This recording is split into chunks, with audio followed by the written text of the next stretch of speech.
Hey guys, thanks for tuning in again for Clients and Colleagues. This week I have a great colleague on the line here with me, Padua from Winnipeg.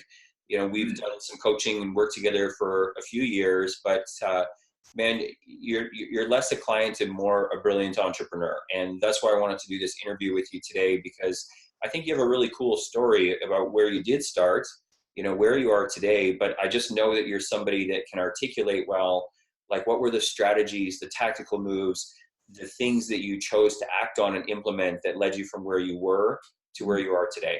So man, introduce yourself, like tell everyone who you are, where you started and where are you now?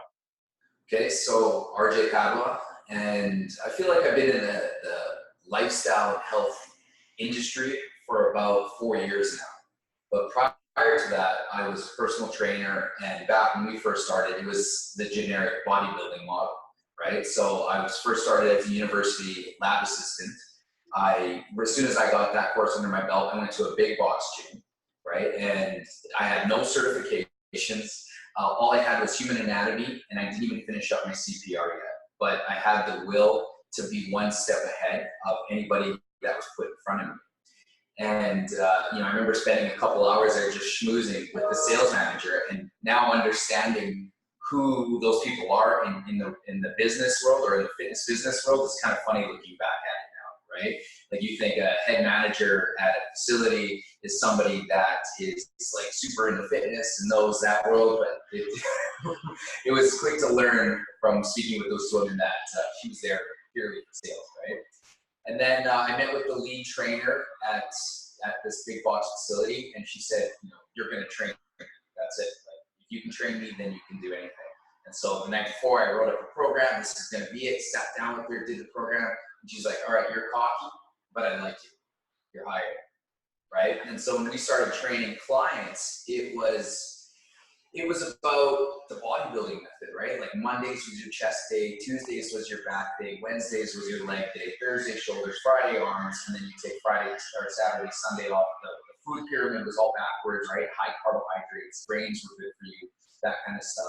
And then I started working with a mentor, and he like opened up my mind to just training people in a different way.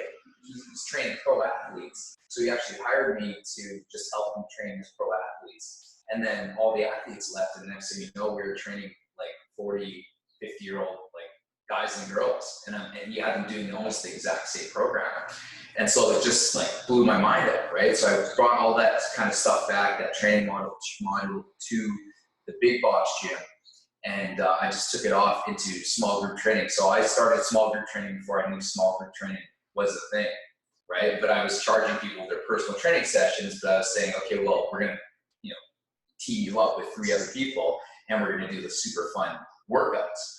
And then I just kind of outgrew the big box. Like my clientele was really big. I was pretty much running the business on my own as is. And as such, I needed to move to a space that was more conducive to training athletes, because that's kind of what really took off was my athletic program. And the big box gyms, like, people are trying to do bench press and deadlifts, right? And we're doing sprinting down the hallways. And so it just did, like the two cultures didn't jive. And I was looking for a space that had a track that was just anywhere where they would take us, and we'd have the space and also affordable. And so we went and we moved it to what was called Cheap Pegasus, and everybody knows it as the dungeon, right? And now for teenagers, so when we started, I had probably about 30 teenagers that were all destined to be pro. Actually, I still got 2 athletes that are playing pro hockey, and it was perfect for them, right? Like they didn't need showers, they didn't need water fountains, they didn't need good music, they didn't need clean environment. They just needed somewhere to call home. And for them, that was it, right? Iron and steel, right? Those machines are probably older than the both of us combined, right? That's how old school this gym was. And things just really took off. It took off for me, and it was just such a fun market to be in. I was like 20, I would say I was 23. I'm 37 now. So I was 23 years old, and I just had like this whole business where it was something that I was using as a hobby, and I was getting paid full time to do, right? And and I was able to train with these guys, right? At 23, 24, I'm like, okay, we're gonna all battle. We're gonna work out 6 times a day, right? And the whole thing is just to get trends, right? That was the whole thing. And we just came up with the name. It was called No Limit Training, and it was actually supposed to be next level training. But going into business, you don't know that you actually have to go and preserve a name. You don't know that you have to go and pay the government to make sure that you can keep the name. And then, so that whole process was all brand new to me, right?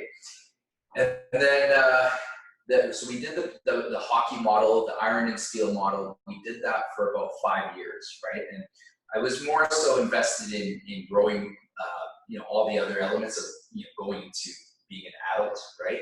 And it wasn't until about 2014, 2015, where I had so much good staff, right? I hired such great guys that we would go and have coffee together. We'd go on trips together. And I never wanted to get my own gym because I never thought that I'd be able to cover the overhead, right?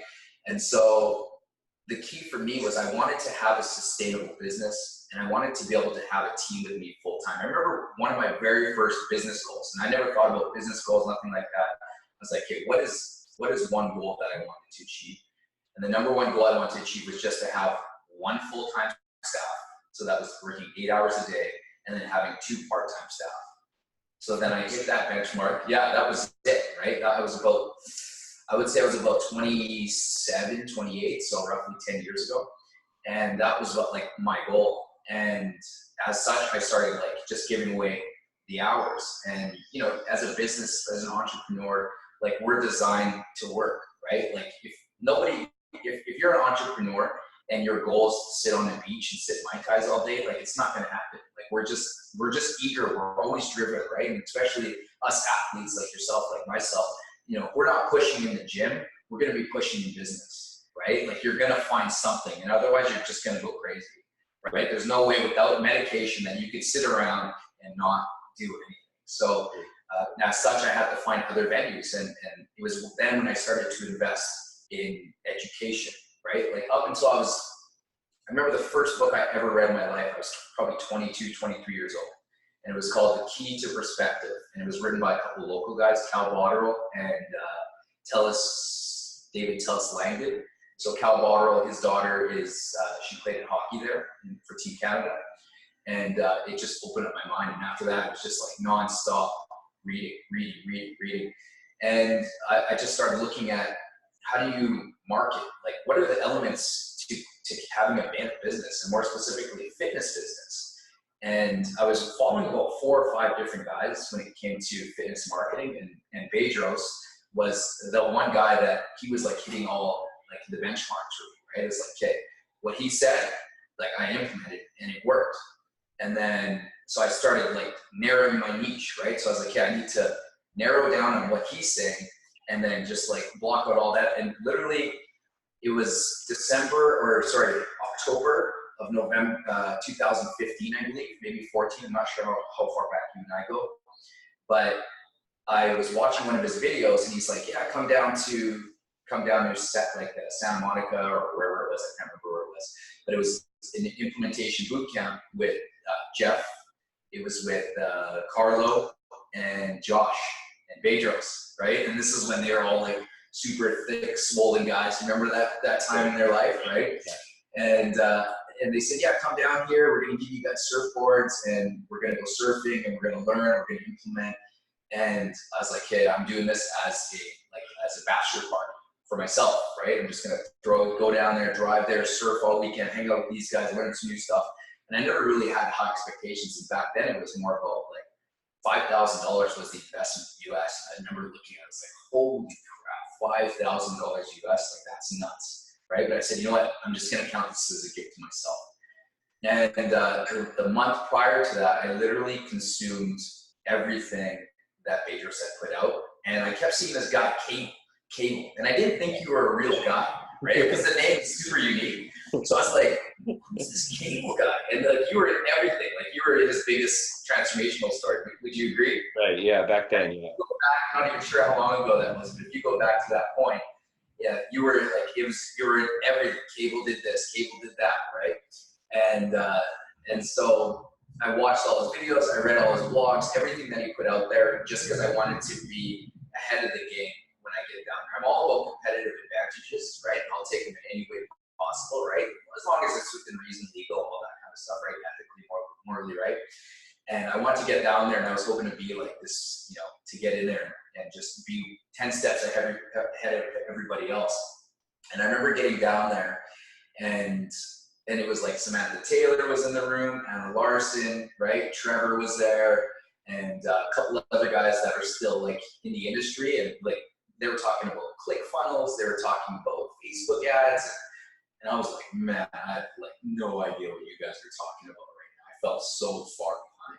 But it was at that time when I decided that I needed to make a sustainable business. I needed to start investing in myself, right? But I didn't start drinking until I was about 28, and then I, you know, drank and partied the whole time when I was 28 till about 30, 31-ish. Like my 30th was like my last big hurrah, and then kind of like on a decline from there.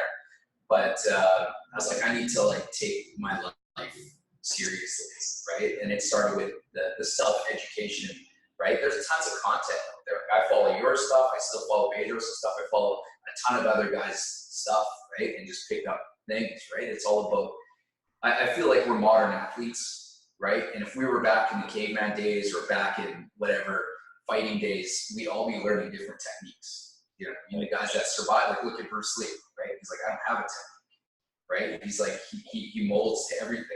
And so that's what I was always trying to do. I was like, yeah, I need to put more tools in my arsenal. I need to learn more techniques.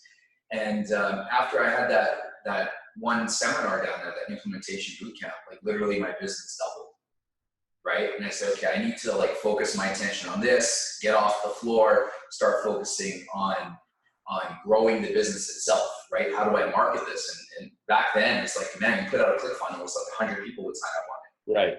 You know what I mean? Like that was the time when it first came out. So, you know, in Winnipeg, I was probably the first person to start with these 14 days, 21 days, right? That's when we're banging out a new one every week, right? We got a 14-day fat furnace, 21-day rapid fat loss, the 28 days sexy slim down. Like we had so many different right.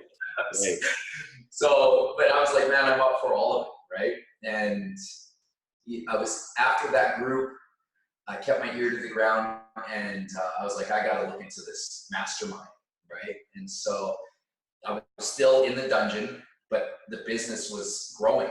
Now, when we were in the dungeon, some of the constraints that we had was, we didn't have parking. So you would have to park 2 football fields away in a different lot that wasn't shoveled, right? Yeah, I remember. Yeah, Winnipeg is like, we get snow, right? Edmonton, you get snow. So for your audience who's probably all on the West Coast, like imagine walking in 4 feet of water. That's essentially what it is. Now flip the degrees around. Do you know what I mean? Like you're in minus 20 Fahrenheit, minus 40 Fahrenheit. So not only that, but we didn't have any signage, right? Because it was a city-ran property. I remember that. Any type of sign saying, hey, this is where you go. We couldn't, we've got a cease and desist letter from the city saying that we cannot advertise that we do business out of there, and as such we couldn't have a phone number. We were in the basement, so we had to like latch on to the free internet that was super spotty, right? Our front desk reception was in the middle of the gym, and we used old what are they called, like bookshelves, and we would sit on like bouncing balls and using pile boxes as desks. So I had a team of like 4 that were sitting there, and it was an interesting sight to see, but it's, you know, it's progress, right? And that's, to me, that's everything. But as the business started to grow, the constraints became heavier and heavier and heavier. And as such, we needed to make a move. And in fact, I sat down one time with a lawyer, and, you know, you talk to these guys and they know more than you, right? Not only is he older than me, he's wiser than me, he's got a better degree than me.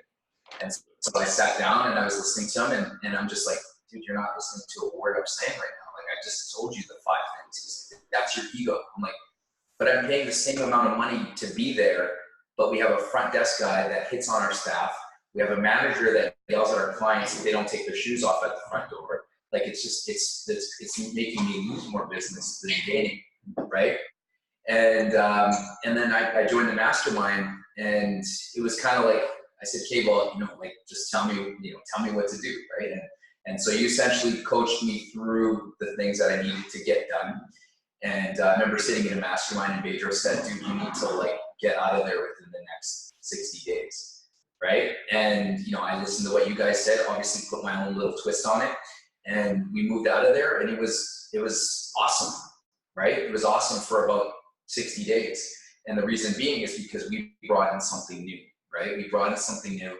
And I remember our first 2 months, we were seeing over 200 new leads a month, 200 new people signing up on our 21-day or whatever it is program that we were offering. And we were only a team of 4, right? So I had two coaches, and then I had an admin, one admin, one manager, and then my floater guy. And it was just, I remember my manager, who's a super rock star, she messaged me, she's like, RJ, are you trying to make me quit? And I'm like, what do you mean? She's like, I'm getting crushed here, right? Like, because you don't have enough time to service everybody, right? To take on that many leads, now we're well prepared, right? Like, we have 4 people, now we have 18 people, right? And if we take on that many leads, we're like, okay, we're doubling up on coaches, we're doubling up on front desk staff, we're doubling up on everything. But then it was like, holy crap, you take in so many people, and then you just pray that you get at least 20% of them that convert, right? And good thing we had a great product, we had awesome customers, it was brand new, and as such, like, the majority of them stayed. But man, I think back to how many leads we burned through, right? Like, a lot of our money was front end money because of the fact that we just that's like 160 people or 150 people that were just going through the door. It was, wasted. So you just pray that you give them such a great experience that in 90 days, when you allow them to jump back onto a promotional program, that they get back on that plan. And now so I opened that one up in April of 2016 or 17, I can't remember. So this is our 3rd year now. I opened the first one up, and then I opened up my second one in December of the same year. And I just had I knew that the city needed what we had to offer, right? Like, it was just, I just looked at every single hole that was missing in the industry. Like, personal training was awesome because you're able to give more to those clients, but you're not able to see them as often, right? So yeah, you can set them up with the program, but they're not going to be working as hard, and they're not going to have the same enjoyment and excitement as if they see you every single day. So it's like, boom, we need to offer unlimited sessions, right? So you can come once a day, 6 days a week, right? And then it's like, okay, well, what about nutritional planning, right? And now we have like 3 different methods. We either give you a meal plan, right? We help you develop a meal plan, or we teach you how to do macro patterning, right? And so we're trying to like have that answer for everybody that they can sustain, right? Because for me, it's more than just like a challenge, right? Like, after the 6-week challenge, what's next, right? Like, right now we're working on a 12-month constant challenge for somebody. Like, as soon as you become what we call a gold member, it's like, all right, we've got your next 12 months laid out for you, right? And all the challenges that we're doing is like what we personally do in our personal life. For instance, I just finished a detox program, 7 days, and it was like evolutionary for me, right? And so it's like, this is something that I personally love to do. Like, this is my life, and the things that I'm working through, we pass that on to our clients, right? And so for me, this is not just like a 6-week challenge. This is not a 21-day challenge. This is not some gimmick to just get your front end money. Like, this is when people quit, I'm just like, this is not something you quit on. Like, you need to go and find another program that does the exact same offering that it is here, or you have to be a superstar that you're able to do this on your own. But chances are, if you weren't doing it on your own before us, you doing it after on your own is going to be virtually impossible, right?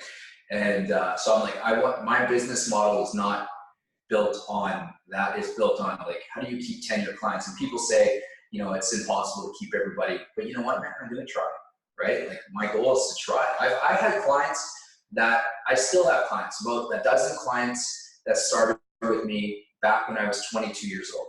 So I'm 37. We're looking at what, 12 years, or what is that? I'm not good at math. 17 years, right? Yes. 15 years, whatever. 15 years, yeah. So I mean, 15 years shelf life on a client. like that has never left, and they've gone through all the transitions. Yeah. When we switched from, they were used to be working out at the big box gyms, right? So the big box gyms had all the amenities, steam room, showers, right? Like clean, super clean facilities. Then we transitioned to the dungeon, where it was like the opposite of that. And then we transitioned from 1 hour workouts to half-hour workouts, from small group to big group, right? Like there was a lot of struggles that we had to go through, right? And now there's always going to be different challenges that we have to face. So for our business now, it's less about how to, at first it was like, how do I build a team? Then it's like, how do I maintain a team? And then it's like, how does my team get me ahead? Now I'm at a point where it's like, how do I get my team ahead, right? So we were talking about going to conferences and things like that. I'll only go to a conference if I feel it has to do with what I do as a CEO, right? So if there's going to be some growth tactic in there that's going to help me grow as a CEO, or something that I can transition my team into, then I will attend. But otherwise, I'm better off to be here, and then I send my team to these conferences, right? Like we've sent our lead coach, we sent him to the Rooney one, right? I sent one of my lead managers, I sent her to this management, like, you know what I mean? And before, it was a matter of, I'd have to invest the money in myself, because I knew I would get back and give that to my team. But now it's a matter of, how do these guys get that so they get motivated? And it's not just me looking at gross revenue, how many clients are we obtaining? How many clients are we retaining? How are we reselling, upselling them, and all that kind of stuff. So at this point now, it's about sustainability of the business and having consistent and predictable growth, right? And that's something different than what most gym owners are used to, because every day, every month, I feel like most gym owners just focus on a 30-day target, right? So like once it's July 1st and everything is down to zero, right? And so they go right back into panic mode, and then they start getting crazy with what they're doing. And the scary thing about like what the industry is doing right now is everybody's competing with pricing. Yep. Right. And it's becoming such a scary thing that, yes, that big group model could fade out, right? But what's going to happen is the people that are not looking at a 5 to 10 year plan with their business, those are the people that are going to flood themselves out, and they're going to have to go back to whatever model they were doing that they were successful at. So if they were personal trainers that wanted to get back into the group training model, then they're going to have to get back to personal training. But that means that they got to cut their team, they got to cut their facility, you know what I mean? And then they got to go back to grinding it at big box gyms, right? And so, yeah, there's going to be a shift in the industry, because right now the big box, the small group training stuff is popping up like Starbucks, right? And even Starbucks, when they had massive growth, what happened to them, right? It's Starbucks. They had to close a bunch of them. So it's like people need to focus on the sustainability of their business, and competing with price. Unless you're going to be the lowest, then you need to be the highest. You know what I mean? And there's no in between. So battling with each other of like, well, this gym across the street is charging $67 for a 6-week challenge, and you're charging $100 for a 21-day, right? So for me, how am I looking at that? It's like, okay, well, here's the value. Like I literally just wrote out the copy just because, no, we're not going to drop our prices, and here's why, right? You have to justify your spend whenever it comes to your business. So if you're going to be the cheapest, then just offer nothing. That's fine, right? Like they'll go there, but then you're competing with the big box gyms out there that are charging $10 memberships, right? So if you're actually looking to make any more money out of what you're doing, and you're looking to, like, if you're just looking to have a job and have just a business and just be happy that you're in the industry, that's the way you do it. But if you're looking to grow and scale your business to the next level, where you want to get multiple facilities, you want to have an 18-person team, then you have to look at bigger growth than just trying to compete with pricing. Because if you bring a bunch of members in, so let's say you take 300 members in right off the bat, right? And you're charging each member $67 for 6 weeks. But how much would that be, right? That would only be like $15,000 on the front end, right? So if you think about that, what's going to happen is that unless everybody there is like an investor, meaning like you're all equally just paying into the business, if you actually have staff, how are you going to afford to pay your staff? And like rent is not cheap, right? Like, rent is the same everywhere, right? If you're looking at 2,000 square feet, you're looking at least $6,000, and that's just for your rent. Now you got to look at the expenses that it's going to cost you to manage all these people. So CRMs, right? Like ClickFunnels account is $3,000 or $3,000 US a month. Like it all adds up, right? And so if you can't cater to those people at that lower price, and they have an expectation. So for me, the small, like the group training that we do, right? So your model, my model, it's all about quality and service, right? And if they hear about the quality and service that they're going to get somewhere else versus just the basic workouts that you're going to do, it's a non-competition. Now me and you aren't competing. So if I'm offering a high quality service and we're delivering more value, more coaching, right? Where people are getting not just a 21-day success, a 6-week success, their like lifestyles completely changed. And that's what they're going around bragging about versus like getting a cheap deal. Then all it takes is one of these big box gyms to hire a half-decent trainer, and they start offering that in their gyms, and you're going to get crushed. Right? Because not only are they going to have the better like facilities, but now they've got an equally decent trainer, and you're not giving them accountability anyways. Because you know why? Because you don't have the man hours, right? And you're not investing in people, and you're not investing in the growth. And so, yeah, sure, you're going to take a bunch of people on the front end, but at some point in time, having too many people in your facility is not going to be like we have that constraint at our one facility, right? Like April was our busiest month. I think we had like 600 or 700 people come through on average a day through our other facility there. And so how do we cater to that? Well, we've already put the offer in to expand our gym, right? Like we can do that, right? And that's the commitment that I'll make, because having a bunch of people in there crowded and not being serviced is not going to create any happiness for them. And as such, they're going to feel undervalued, and they're just going to leave, right? And you can sign them up for a 12-month contract, you can sign them for an 18-month contract, but unless they see the value in it, they're just going to cancel. Like you're month to month, doesn't matter who you are, right? Like they're going to want to get out, right? Even like with your credit card, well, not your credit cards, but your phone bills and stuff like that. Even them, it's hard for them to collect. The difference is they're $1 billion company, so they're going to truck, right? Versus you're not going to court, right? You're not going to take these people. So the key is that you got to keep your clients happy. So when clients are leaving, we never look at it like, oh, well, this place will open up down the street and they're cheaper and this and that. It's like, well, you know, why is the relationship failing? So we might not be able to compete with price, but what more can we offer on our end? And I'm always willing to invest in that. Like we have a girl where she spends 6 to 8 hours a week just checking on attendance, right? It's summertime. So what we're doing right now is by Wednesday, if they haven't shown up on Monday and Tuesday, we're texting them, right? If they miss 7 days, we're text, emailing.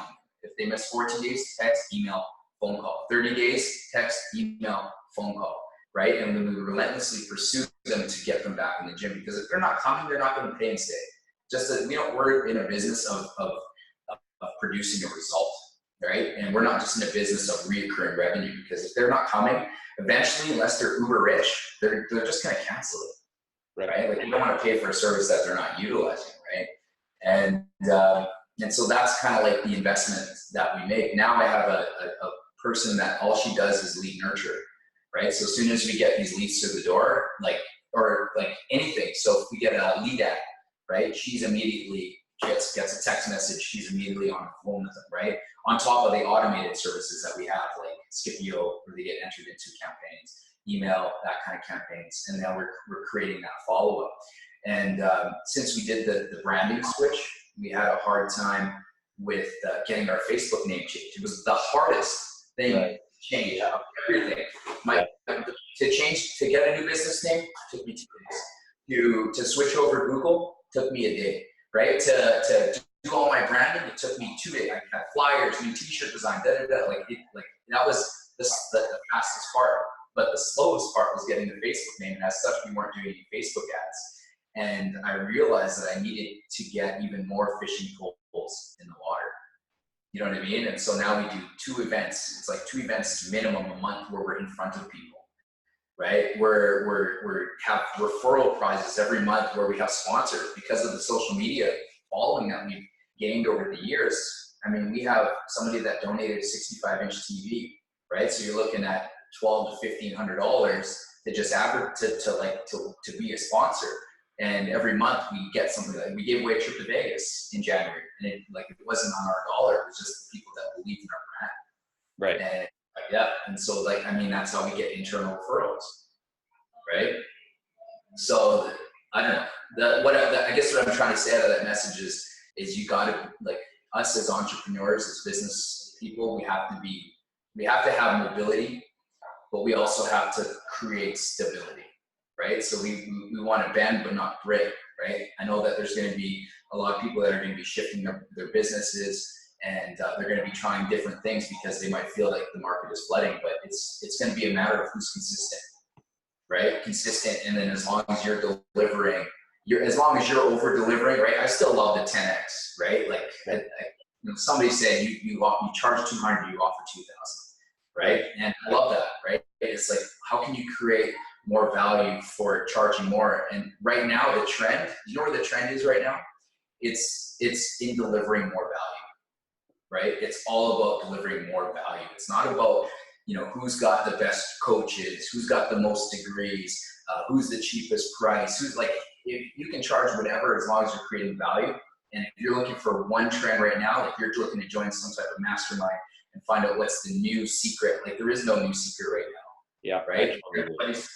Everybody's saying the same thing.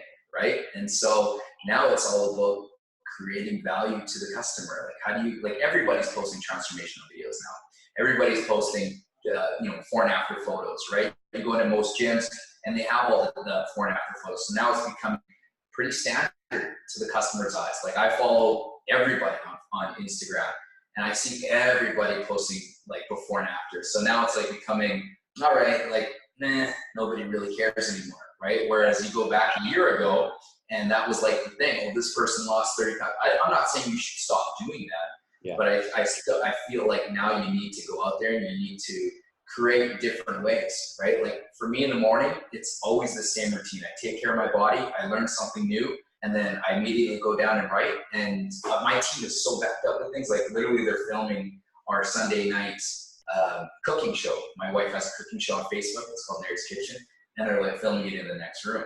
But at the same time, like, I know these guys are backed up. And so for me personally, I've streamlined it. Like, if you look at my little studio here, I've got like the Instagram, right? So my phone holder there. I've got the big screen coming this way. As you can see, I've got the mic, right? So now it's all enhanced. And I literally write, and then I write, record from 3 different platforms.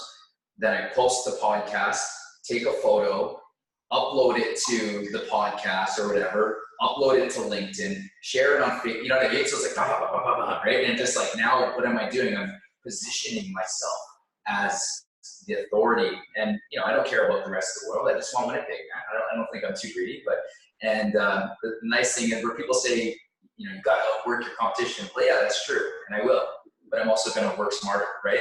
How can I streamline this so that I can create just one giant system that I can sustain? And it takes me 20 minutes a day, right? And it's something that I enjoy, or something I learned to enjoy to do. But still, I'm learning this craft, right? Like, I'm watching videos of how to utilize this video editing software. And the key for me, and you probably know this, is that I just need a little bit of information, and then I immediately act on it. And I'll act on it right away, and then I'll learn a little bit more, act on that, and it just progressively gets, I would say, 1% better every day, right? So if you go back to my posts, go back even 2 weeks ago, they're garbage. Do you know what I mean? The content is good, but it's like my screen, it's me holding the phone up to my face, and bad sound quality and bad lighting and all this and that, and it's just going to continuously get better, right? And so that's what a lot of gym owners got to look at. It's like, you don't need that immediate impact. Don't be your like chaotic client that needs to lose 20 pounds in 20 days. Like, give things time to give stuff time to nurture and grow, and then at the same time, like, look at your business from a long-term standpoint. And that's what I felt was the major thing that I learned about business, and a lot of the tactical stuff that I learned in between, and keeping me from being a chaotic client came from you, right? Like there was times where you coached me through, and even if you like didn't say everything that needed to be said, you just said one or two things, and it's like, all right, things are going to be okay. Do you know what I mean? All right, somebody else has been there, done that, right? Like I like hearing about other people's problems because then you don't feel alone, right? Like everybody has problems. I was listening to this podcast earlier, and this guy's like, he's crushing it, right? Like this guy's crushing it in business, and he's just talking about his constraints, you know, a little too much depth into what was going on in his life. But at the same time, you're like, man, this guy is like, you know, he's crushing it, but yet he's being crushed at the same time. Right. And it's nice to hear that, right? Like somebody's been where you are, and you know, the only thing that you can really have in life is hope. Yeah. Right? You just have hope, but at the same time, don't do it blind, right? Like if there's something that you can invest in, something that you can do right now, do it. Like don't wait, don't like set things up. There's a lot of times I'll do stuff. Now it's a little bit differently than when me and you first started. I got to go through like a bunch of people now before I say, hey guys, we're gonna do this program. Like, let's do it, right? Like, it's not like that anymore. It's now all right, guys. I got this new. I have to sell it to them, right? So we're looking into this new software that's essentially going to get rid of ClickFunnels and Skipio and just save us about $1,200 US a month.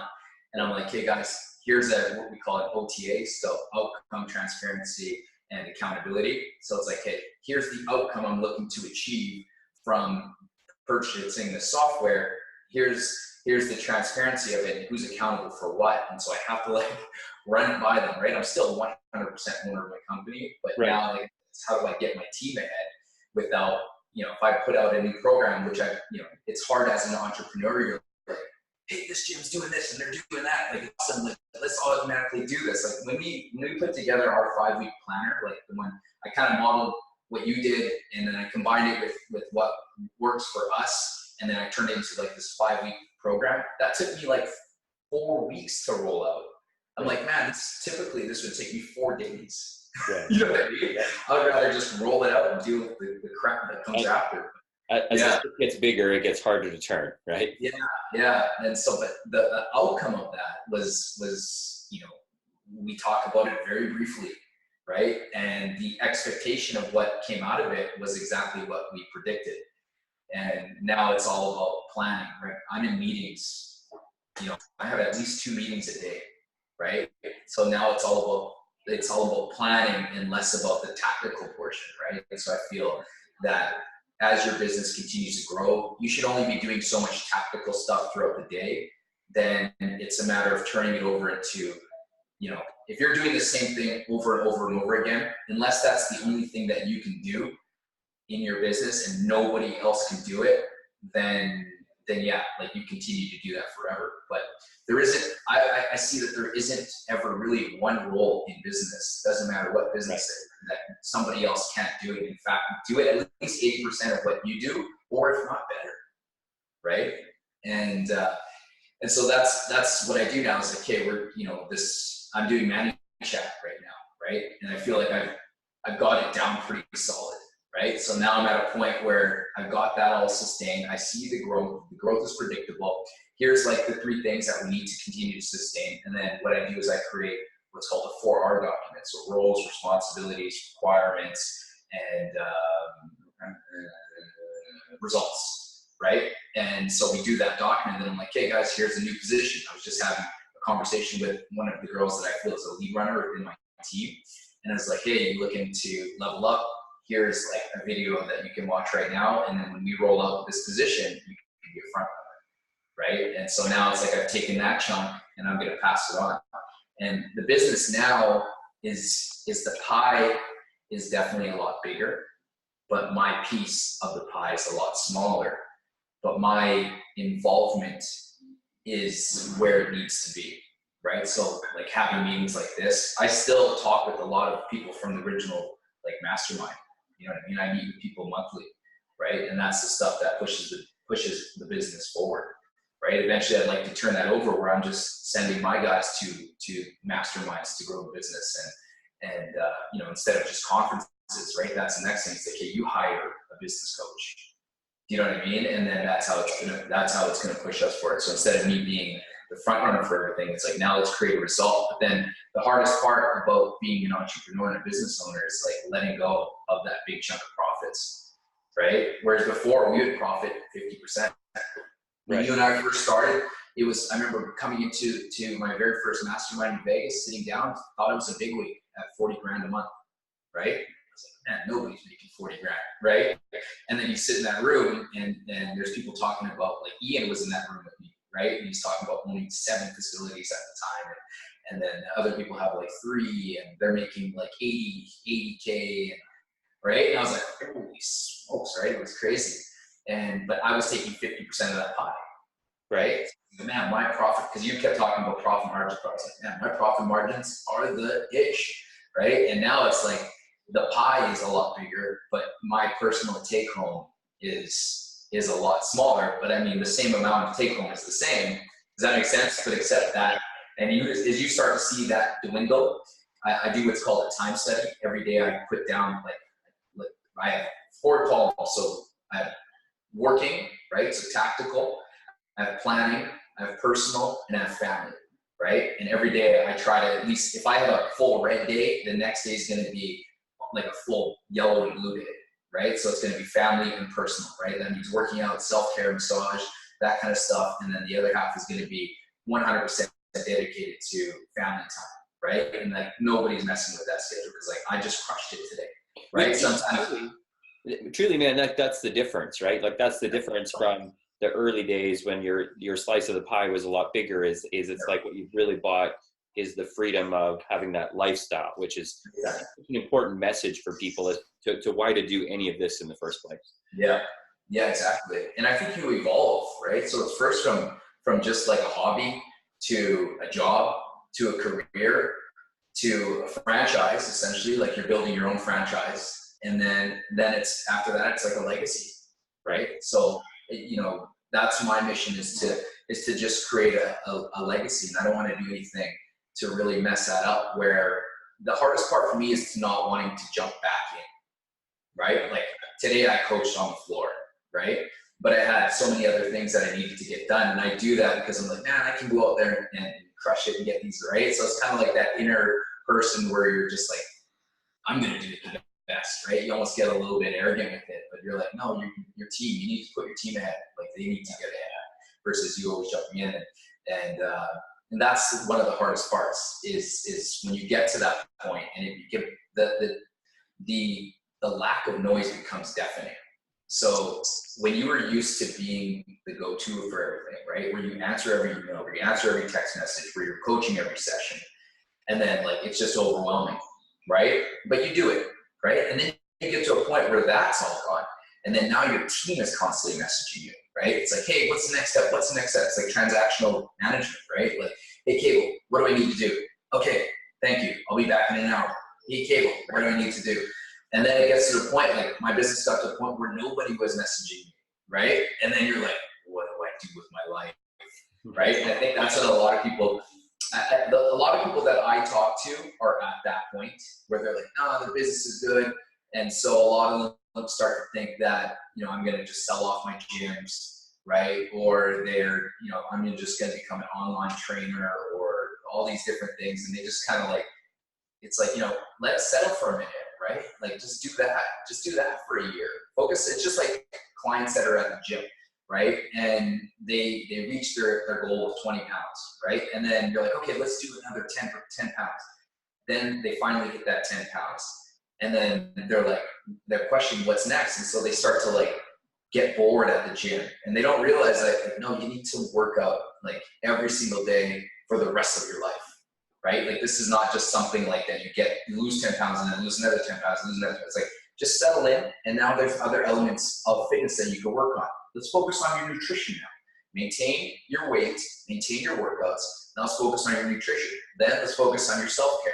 All right, so what can you do personally that could be another goal, right? Maybe you want to get into marathons or maybe you want to go into a bodybuilding show, but let's maintain those elements. And I feel a lot of people jump ship way too quickly and then they check out, right? They check out of what's going on in their life, and they check out within their business, and then they start to venture into other aspects because they're so used to like that chaos, right? They want to go back to the grind, right? They want to start a whole new business. They want to like go into new territories because they're bored in that one, but it's like, no, settle it in and just be that person, right? Like Tony Robbins has been a public speaker for how long? Like that's what he does, right? Russell Branson or whatever, he's Virgin guy, right? Like that's what he's been doing forever, right? Bill Gates, like all those guys, like that's what they've been doing. They may venture and do other things, but they have a basic platform that they've been maintaining for so long. And when your viewers, which I'm sure it's going to happen, when they get to that point, you know, maintain that for a little while and then make small actions after that, because life, you don't need these big chaoses, right? Like, you know, as soon as you have your first kid, that's like a whole other like element, right? Like the element of sleep, right? Like as soon as you get that going, right? And then it's like your second kid, right? It's like your second facility. It's like a whole new ballpark, right? And there's going to be other things in your life that are going to come up. So it's like, just solidify your platform right now. Be that influencer in your industry, maintain that for a long time, and then just spice it up, right? Like the everything is there, right? Your basics is chicken and broccoli, right? Just add a little bit of cheese, man. You don't need to go and switch it up like to fish and rice, right? Like you're good. Like you like chicken and broccoli, do it, but just add a little extra seasoning. That's it. Yeah, man. You know what? This has been very different, maybe, than what I expected. But that's what I love about keeping this very impromptu and just kind of letting it go where it goes. And like listening to you for this last little bit, like I've got some great bullet points that I'll use for the summary of this when I post it. But it's really just kind of neat how you've kind of talked this full circle journey. You know, like where you began and the struggles and tribulations you went through as that guy just getting going in business and not having any goals, and then finding success simply because you were passionate about something, and then branching out on your own and being successful in circumstances that should have prevented you from being successful in the dungeon, right? But it's like, it's just an example of like how passion, determination, and really like service and value wins the day, right? And then you start to learn about business and employ those tactical things that allowed you to be ahead of the curve, right? And experience that early success with the internet that many of us experienced, and now only to end up in this commoditization cycle, right? And new entrepreneurs, I think, are really at risk entering the market now because, well, the truth of the matter is, I think most of them have this very lazy mentality of, this has gotten so much easier, I can just put an ad out, get clients, and everything will take care of itself, right? But it's like, and you spoke to that earlier about being an athlete and the determination and work ethic of an athlete, and when you aren't competing in your chosen sport or discipline, you have to find somewhere else to compete in. And for you, you know, that was business. And I think that's such a great message to share with people that are thinking about entering the industry, is like, this ain't easy, right? And especially now it isn't easy because it's becoming highly commoditized and everybody is getting more sophisticated. Like, people are looking for the answers of, what do I do on Facebook to get clients these days? Well, whatever it is today will be different next week, and it was different last week, and it will continue to evolve even faster because everybody's so much more sophisticated than they were a few years ago when you and I started to have some success with that. And then to come back to say, hey, when you find success, you're gonna reach this point where you almost don't know what to do with yourself. And truthfully, like, it's dangerous because so many people mess it up, because like you say, they start to greatly deviate and pursue different things that completely messes it up. And it's really important to have that perspective to hey, just like, you know, keep focused on what you're good at. We have to wrap up. I totally got to go, and I'm out of time. Here's what I want to end off on, man, is you suggested the book. The first book you read, you said, was written by the local people, and it was like The Key to Perspective or something. Perspectives, The Key to Life. I don't think you can buy that on Amazon or anything. Like, that was a locally written book, but you can look it up. It was by Cal Botterill. So cool. CalBotterrill, I believe. Yes. Yeah, I totally recognize the name from Team Canada, like you mentioned. So cool. But I think whether you find the book or not, the title in itself is enough. Like, perspective truly is the key to life. And man, what an amazing journey. And just thanks for doing this for me, man. I really appreciate it. Appreciate it.